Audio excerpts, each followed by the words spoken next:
Good morning, Internet fans. Ryan Perry, Simple Biz Support. It is Wednesday, therefore it is Social Media Wednesday. It's, what are we on? July 8th, 2015. And as usual, I have Sarah Giametti with Pravaro Marketing. Good morning, Sarah. Good morning, Ryan. How are you? I'm doing wonderful. Thank you. It's a little cloudy outside. I understand we might have some rain coming, which in Northern California is a good thing, even this time of the year. Although the grape growers will disagree with you because as they might lose some crop. I know you don't care, but a lot of us do actually enjoy the wine. As long as the Mountain Dew keeps flowing, I even wore green. I didn't know we were going to have this conversation, but as long as the Mountain Dew keeps flowing, we'll all be fine. Life will be good. Let's talk social media, seeing how it is Social Media Wednesday. Specifically, we're going to talk about Pinterest and, a couple of things that maybe people haven't been thinking about, some little changes with Pinterest, kind of reevaluate. If you are using Pinterest, maybe some different ideas. And then number two, if you're not using Pinterest, hopefully we can kind of open up some of the viewers' eyes to the value of using Pinterest as a social media tool to grow your business. Yeah, it's definitely an up-and-coming platform. It's a lot more robust than it used to be. And some things that people don't think about, like, we'll go off men. People view Pinterest as predominantly women, and it still kind of is. They've got about 250 million users, but 21 million of them are men. And so if men are in your target market, you definitely want to take another look at Pinterest because 21 million men, that's a lot of people.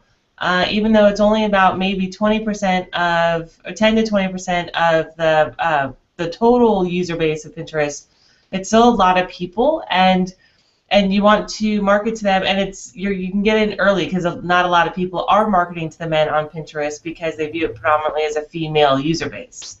Right. And if you are going to target men, I don't recommend shoes, weddings, current vegan recipes and stuff like that.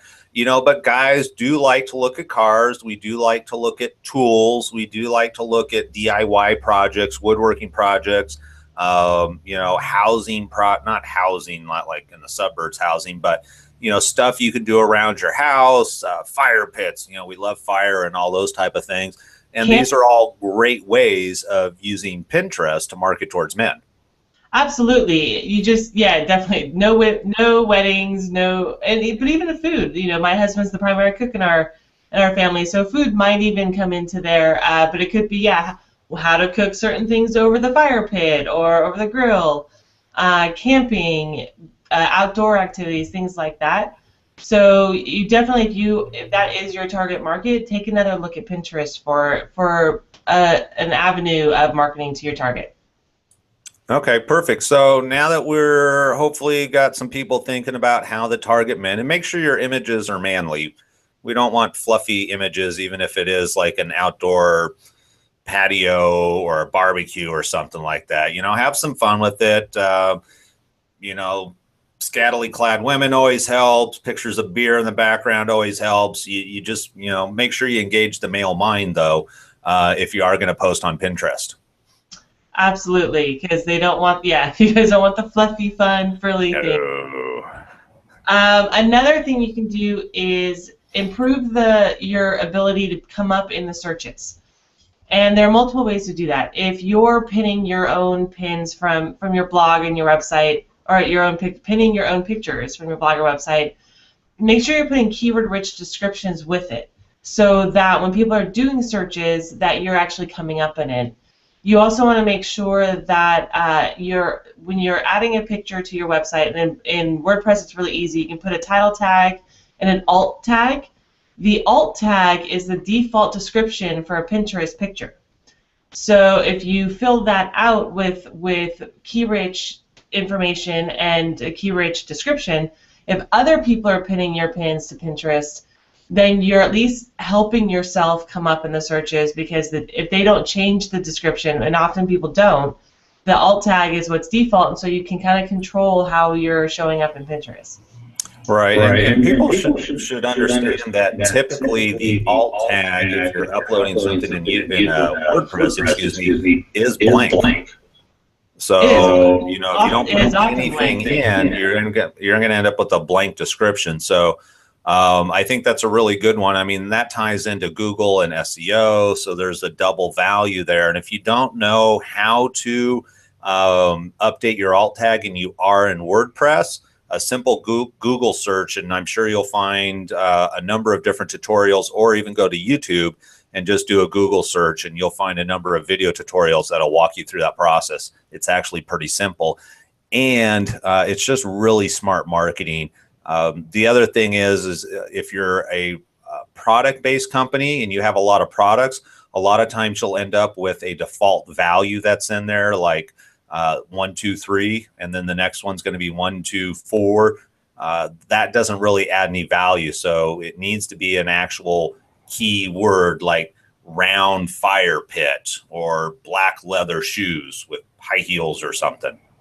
Right, because if you leave it blank and somebody else pins it to their Pinterest board, you're leaving it open to whatever the heck they want to put in it, and that's not good for your business. So if you've got it filled out, you know, granted they can always change it, but if you pre-fill it out, you have a higher probability of whoever's pinning it to just leave it as is, whatever you said it was. All right, perfect. And then what's next on the list? Playing around with rich pins. So rich pins have added data. For any of you who have played on Pinterest, you've probably seen it mostly in recipes, where when you click on the picture and it opens up, it has the entire recipe already there. You don't have to go to the website. So this is beneficial because although it doesn't quite drive the traffic to your website right off the bat to get that information, but it does show people, or you know, right then and there if they want to pin it, if they want to save it because they can read the recipe, see if the ingredients are something they're interested in. You can do it also for articles where it'll give a more, it's not just the description, but it'll give an excerpt of the article, like maybe the first paragraph or so, to see, so you kind of entice people to then click through to read the whole article. So playing around with these rich pins with added data would be a good way to pique people's interests and get them going to your website. Right, and I could see where maybe it won't necessarily directly lead them to your website right off, but if you can build trust and credibility and they end up following you, there's a lot more value because now you can get in front of that person multiple times until you build the trust where they do actually click through to your website. Right. The only caveat is you do need to have something like Open Graph on your website. So I would say that one's a little bit trickier. So that's, you know, going to your web developer and making sure that's turned on, so that if again, this goes for other people pinning it for you, that information pulls through. All right, perfect. And do we have a number 4? We do. Promoted pins are out. So advertising. You know, social media it's only free for so long. But it's still inexpensive, so that's something to look into, especially if you're running a promotion. You know, doing a promoted pin so that you show up in people's feeds more often will really help you. If you've got a sale going on, or if you're trying to do a lead generation campaign to get people to sign up for it, things like that, it'd be a good idea to buy promoted pins and show up in news feeds, wrong platform, but in the feed of people who are doing similar searches where it's relevant to what you're offering. Okay, perfect. So essentially you're able to buy your way into visibility at that point. Absolutely. All right. It'd be a good idea, yeah, especially if you don't have a ton of followers yet, and it's also a good idea to buy into the visibility so that you can grow your following, grow your exposure on Pinterest, and have it work better for you. Right, and ultimately, if you put together a full tracking sales funnel, if you will, if you're going to put $100 in the top and you're able to get $300 out of the bottom, then you know it's worth to go ahead and spend that $100. So, you know, they call it the cost to acquire a lead.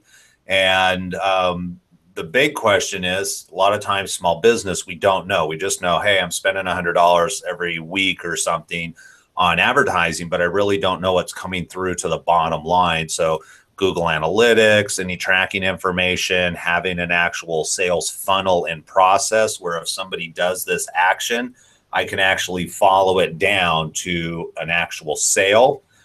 Because if you know you can pour $100 in the top, get $300 out, why not reinvest that money and then put $200 in and get 600, 300, get 900, kind of see where this is going, and then tweak the funnel so you can improve your return on investment. Right, and you can do different. You can do the same funnel, but different for each platform. So there are different landing pages, so you really know where people came from. There's a lot of ways that you can track this online. And then when people eventually contact you, always make sure you ask where they heard about you, so that you can have a better chance of knowing where they came from and seeing if that money that you're pouring into the funnel and the advertising is working for you. All right, perfect. And number 5? So number 5 is not quite readily available yet. It is Buyable Pins. So from the mobile app, people being able to click Buy It Now. As of right now, if you have a Shopify account and you're using the Shopify shopping cart on your website, it's available for you. Otherwise, you can get on the waiting list, and Pinterest will let you know when it's more readily available. You've got it's the people. As of now, Pinterest is not going to take a cut from that. It's just allowing people to sell directly from the mobile app, which is great. As of right now, that's great for businesses, where people, as they're looking at it, they're perusing, go, oh, I want that, click buy now, and then you fulfill the order. So that, as it's rolling out, that could be really good for businesses for those impulse buys. And this is where you go to, like the shoes, the things that people impulse buy and are just that, or they're actively looking to buy, they can buy it right then and there. So again, if you've got a Shopify account already, you're already using Shopify, you should be able to have access to that and utilize it. Otherwise, get on the waiting list for when Pinterest rolls it out more readily.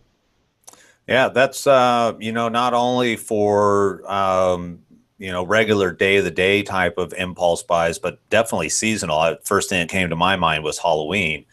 And you just imagine having this stuff out there and people flipping through and checking specifically Halloween, and then boom, they see that one thing they really like, and simple click, there you go. The interesting part is going to be the fact if it's only rolled out to Shopify users right now. And if you don't know Shopify, just go to shopify.com. It is an e-commerce platform, and it plugs in. It's a utility for e-commerce. Is that I can buy some things, but I can't buy other things. So, user experience, if you're on Pinterest, that's going to be a little frustrating in the beginning that, oh, I could buy this one, but I'm not able to buy this one, and not knowing why. Right. Yeah, because not everybody uses Shopify. I can also see as this information rolls out, people might decide to switch to Shopify. And there are pluses and minuses to that, depending on what your business is, what your products are. If you don't have a cart already and you were thinking about adding one to your website, definitely do your research. There are positives and minuses to Shopify. So it's not the best fit for everybody. So don't just jump on the bandwagon so you can have this, because Pinterest is going to roll it out for everybody. Right. All right, perfect. Well, tell you what, we got about a minute left. So if we could do a quick recap of the 5 things that we covered for Pinterest. This is really to help you as a business owner kind of reevaluate if you're already using Pinterest, are you using it to your full advantage? And then if you're considering using Pinterest, hopefully we've given you some ideas in these 5 items that we talked about in this episode. Right. So 1 is don't forget about men. If men are your target market, you can target them on Pinterest as well. 2 was filling out the alt tag on all of your pictures, so you have a better opportunity to control what the description is for your pictures if other people pin it to Pinterest. 3 was play around with the rich tags, making sure something like Open Graph is turned on your website so that other people can pin using the rich pins. 4 was something about buying. You could buy promoted pins. Number 4 was promoted pins, so advertising, and then 5 is looking into the Buy It Now buttons on the mobile Pinterest app.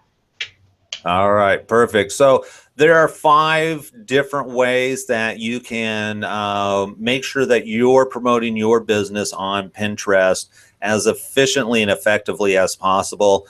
Sarah, as always, I appreciate the time and energy that you put into these episodes. Next week, I think we're going to be talking about LinkedIn. I don't know if we've ever talked about LinkedIn on this show, and I think it's great that we are, because LinkedIn is a very powerful platform that I don't think it's utilized as much as it could be. I don't think it is utilized, and service businesses can really benefit. If you're a B2B business, LinkedIn can be very beneficial to your business and a great platform for you to consider. Yeah, perfect. So we're going to talk about ways to optimize your profile next week. That'll be next week's episode. Sarah, thank you very much for your time, and I hope you have a great week, and I will see you next week. Thanks, Ryan. Hope you have a great week as well. All right, everybody, take care until next week's show. Hope you have a good one.